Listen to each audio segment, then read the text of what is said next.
Hi, my name is Adi. Shalom and welcome to the Meditation Minute. Our prayer is that you will be inspired to deliberately meditate in an unhurried way.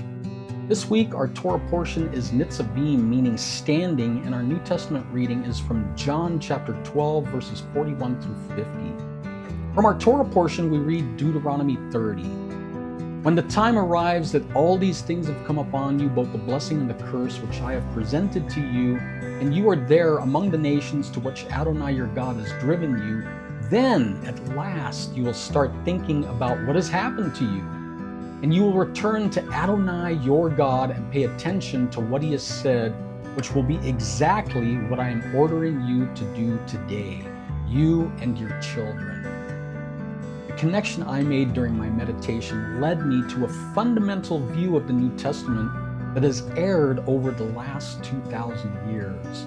And that is that the Christ or Jesus disputed with the Pharisees and the leaders of Israel and basically birthed or started a new religion called Christianity. Now, our New Testament reading begins in John 12, verse 41. Isaiah said this because he saw Jesus' glory, the Shekinah, and spoke about him. Yet, at the same time, many, even among the leaders, believed in him, but because of the Pharisees, they would not openly acknowledge their faith for fear they would be put out of the synagogue.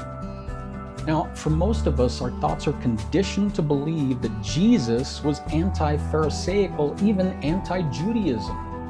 And this further spread by saying Paul or Rav Shaul converted to Christianity. Chas v'shalom, God forbid. If we take into account the entire context of Genesis through Revelation, Adonai laid out his plan for Messiah, who is the glory of Adonai, the Shekinah.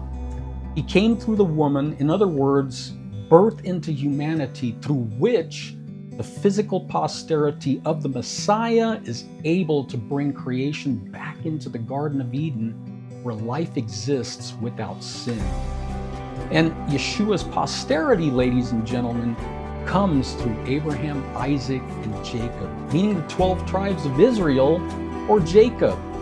And guess what? The Pharisees were the posterity and scholars of Messiah's posterity. They were the you and your children from our Torah portion. They were having a family brawl.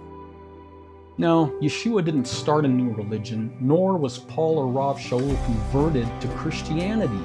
No, far be that from the truth. In Matthew chapter 23, verses 1 through 3, Yeshua says, Then Yeshua addressed the crowds in his Talmudim. The Torah teachers and the Prushim, he said, sit in the seat of Moshe, so whatever they tell you, take care to do it. But don't do what they do because they talk but don't act. Yeah, Yeshua maintained the entire context of his Father's plan. And so did Rav Shaul, who was handpicked by Yeshua to go out to us, the Gentiles, to bring us the good news.